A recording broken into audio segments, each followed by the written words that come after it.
What is cyberspace? What is cyber law? And cybersecurity? First of all, what is the need for cyber law?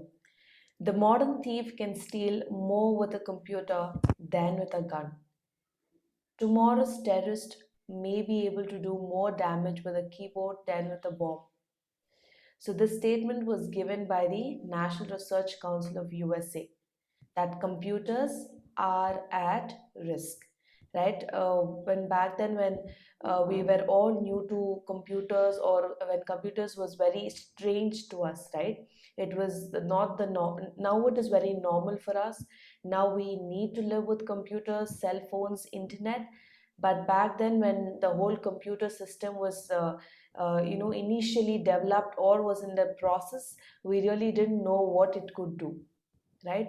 So as and when it started developing across the developed nations, the use of computers, the use of cell phones, or the use of internet has been widened the scope. That has resulted that, or it has the research has showed that people, or there are cyber criminals who can do more damage or destroy more of data, or misuse the internet for the wrong purposes, or for stealing the confidential data, than what he can do with a gun. Isn't that true? Because cyber crimes are so easy and it's so handy, because the systems or the laptops or the phones is right at your fingertips, and you can do a lot more damage using the keyboard or using the internet. So this is a statement given by the National Research Council. I'm sure, even though it was given in 1991, the statement, even now we can see the impact of the words written here. Correct? Now, cyberspace is open to participation by all.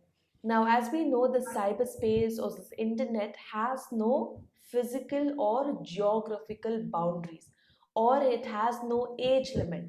Now, even you can see a 1-year-old kid, playing games on phone, or trying to learn how to use a phone or an iPad, to an person who's old age.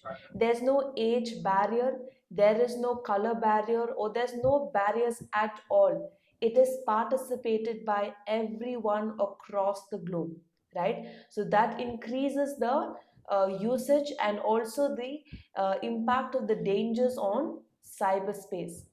So the information technology, that is the IT, has brought transition from paper to paperless world. So today, from booking a railway ticket, or booking a movie ticket, or paying your electricity bills or telephone bills, to everything, even filing your income tax returns, everything is on the internet, right? We are living in the paperless economy. So what has brought that? That is the information technology. So the laws of the real world cannot be interpreted in the light of emerging cyberspace to include all the aspects relating to different activities in cyberspace. Now, normally, whatever crimes or destructions happen in the real world, in the physical world, to be more precise, is to make sure that we have already the law, right? Police or any other authorities governing it. But what about internet? The laws that we have for the physical world cannot exactly be implemented for the internet or the digital world. That was the need for arising a separate law called as the Information Technology, or Information or IT Act of 2000. So we needed a separate act that will govern the digital world, or will govern the cyber space.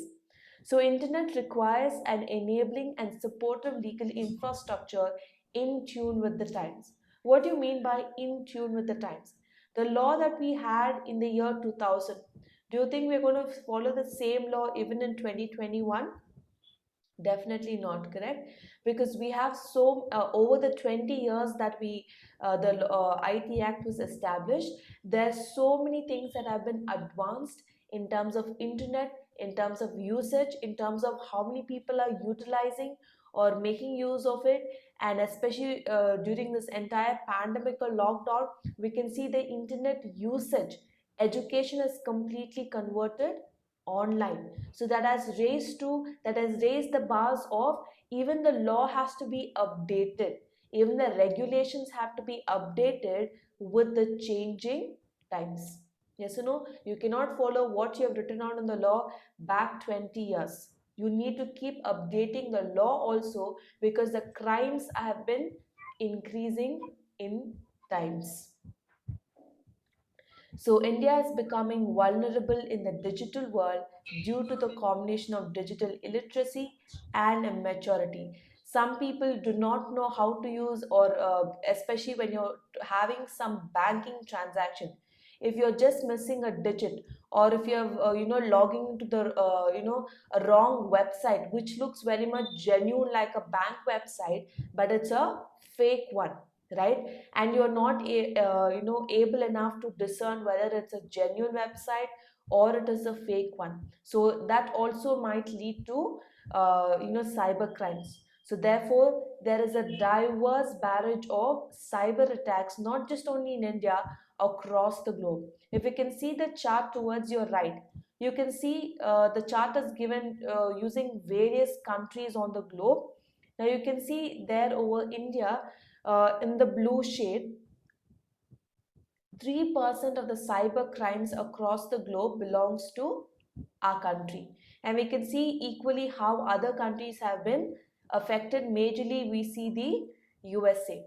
That means that 3% of the total systems across the world, right? It's not just in India or USA, across the globe are under the control of the criminals. So there are people who are always, even criminals are itself updating themselves as to how to commit a new crime, or how as and more the law gets more introduces more stricter regulations and laws, there are criminals who are working on updating even their skills, how to break open those rules, or break open those locks, correct? So the control, 3% of the total system's control is in the hands of criminals. So that has to make us aware how we need to be careful in handling our internet or other computer devices.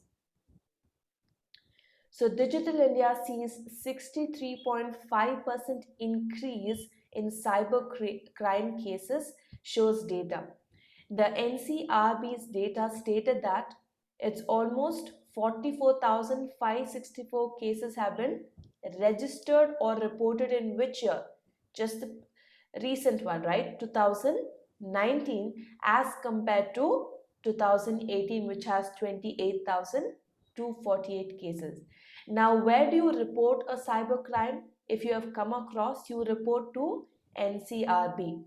Now, NCRB stands for National Crime Records Bureau.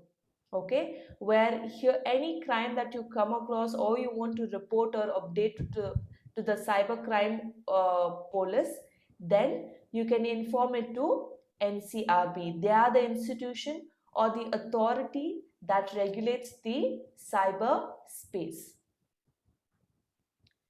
So let's begin. So that was all the background that I could give to make you understand what is internet and what was the need for the topic that we are studying, cyber law. So cyber law is in simple, the law governing the cyber space. What is cyberspace? It is the virtual or the digital space that is created by the interconnected computers, computer networks on the internet. Now, cyberspace, the definition is what we say. Now if I'm going to talk about the environment of the real world, we can say the trees, the buildings, or the homes, or the land, water space, etc. These are the environment for this physical space. What do I talk about the virtual space, or otherwise called as the cyberspace? It is the example of the home of Google, Yahoo, Facebook, or all the social media today, the internet. What I say, interconnected computers or computer networks on the internet.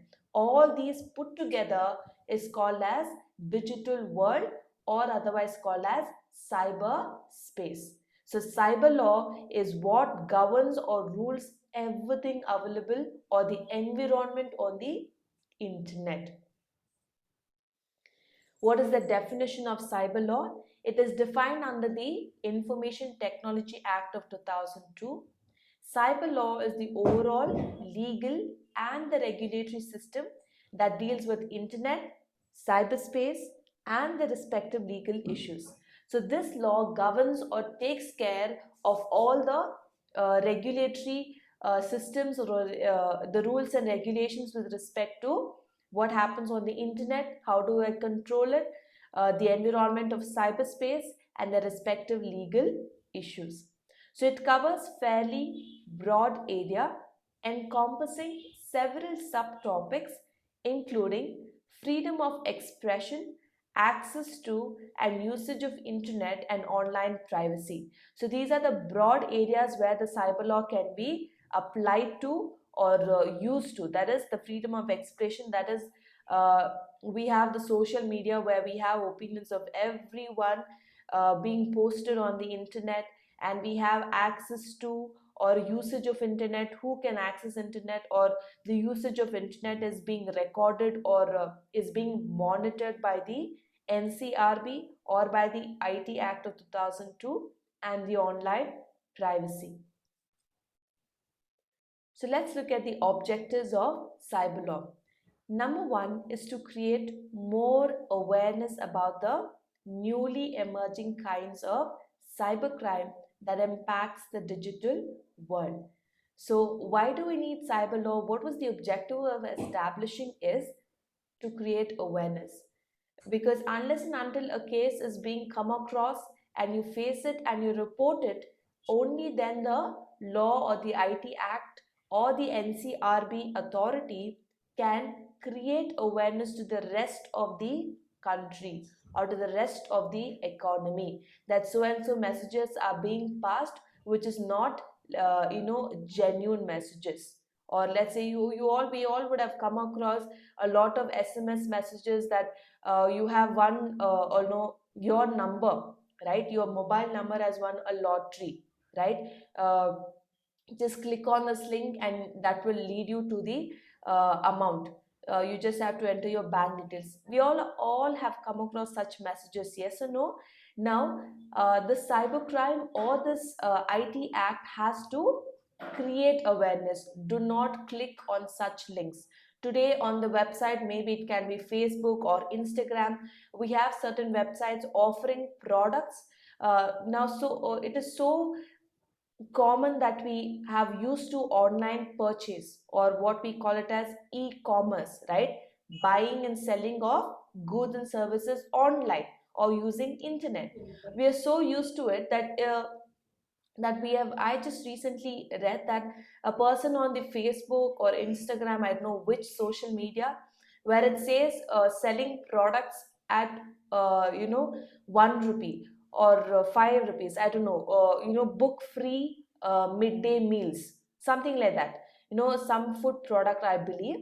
And the person clicked on the link and entered the details, and within seconds her bank account was zero, right? The balance from, I don't know, maybe she had 50,000 or 1 lakh, I'm not sure, was turned to zero.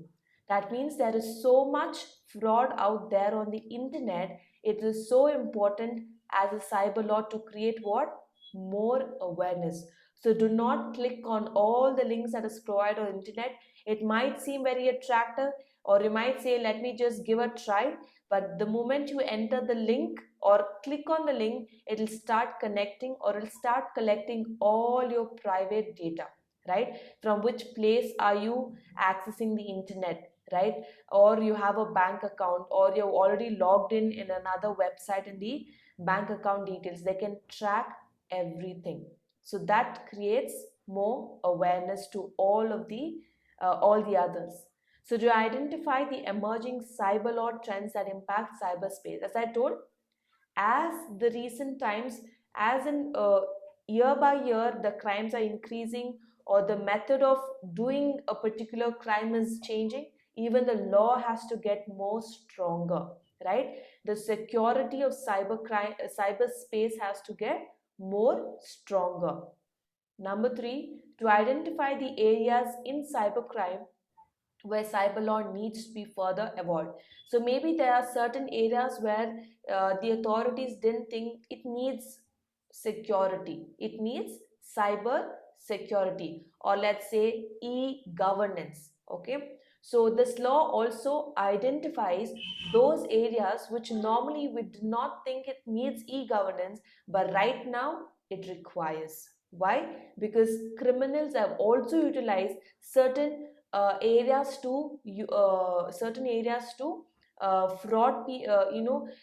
cheat people, or take information without knowledge, etc.